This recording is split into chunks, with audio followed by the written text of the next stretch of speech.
أهلا يا إيمان، إزيك؟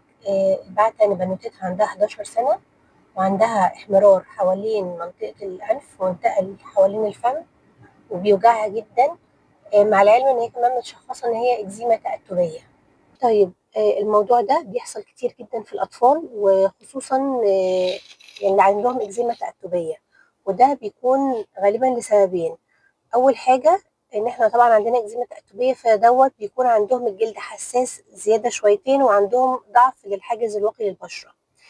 تاني حاجة إن هُم ممكن يكونوا بينزّلوا لُعاب مثلًا أو كده أو بيحكّوا الحتّة دي جامد بتهرشهم، فبيحكّوها جامد، فده بيسبب الأعراض اللي أنتِ بتقولي عليها دي فعلًا. يعني ببساطة، هو الجلد أصلًا ضعيف، عندنا ضعف للحاجز الوقي للبشرة، وكمان اتعرّض لالتهاب، فده بيحصل حاجة اسمها perioral dermatitis أو اللي هي التهاب محاول الفم. طبعًا بيبقى غالبًا مرتبط بالإكزيما اللي هي عندها أصلًا.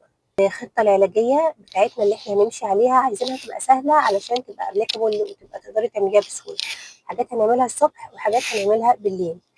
الحاجات اللي إحنا هنعملها الصبح هيبقى غسول مرة واحدة بس مناسب للأطفال زي QV gentle wash. وبعديه هنشطف طبعًا كويس، والغسول هيكون مرة واحدة بس في اليوم. غير كده هنغسل بالمَيّة كويس جدًا. الحاجة اللي بعد كده هنستخدم مرطب زي بايوديرم أسوديرم بوم، ده كويس جدًا برضه في الحالات بتاعتها. حاجة مهمة كمان إن هي قبل ما تاكل أو يعني in general مثلًا خلّيها قبل ما تاكل أو مرّة كمان بالليل، إن هي هنحط حاجة حوالين الفم زي بنسينول أو بيبنسين أو حاجة فازلين علشان المنطقة اللي هي بتلتهب مطرح الأكل دي. الحاجات بقى بتاعة بالليل هيكون حاجة كريم كورتيزون ضعيف جدًا زي هيدروكورتيزون 1%. دهان مرة واحدة بس برضه بالليل على المنطقة اللي هي ملتهبة، وفيوسيدين هو كمضاد حيوي علشان يقلل الالتهاب شوية، مرة واحدة برضه بس بالليل.